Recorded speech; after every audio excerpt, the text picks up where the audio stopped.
today, before we close our eyes, make straight what crooked ways, make straight what crooked ways, in the name of Jesus, in the name of Jesus, tengeneza njia zako, tengeneza njia zako, zile zimeenda komo, na fitina, tengeneza zile baya,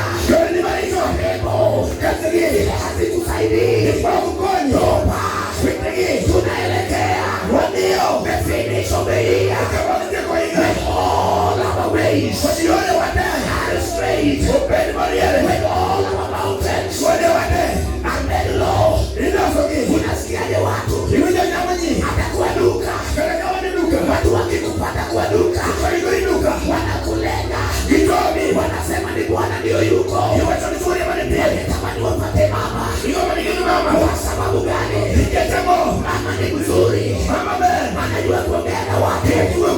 Unasikiaje watu wakisema baba ni mzuri, lakini bibi yake leo ninasema ulipanda milima, soka, ulipanda mlima, soka, wamekuwekea alama, soka, wamekupanda na jina, hela yako ni mbaya, soka, ukutane na Yesu, ukutane na Yesu.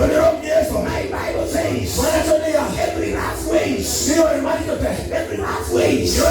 let the demand smooth. I want to hear the church play. I want to hear the church. I want to hear the voice of the church. Just like me, when I am here, I want to pray.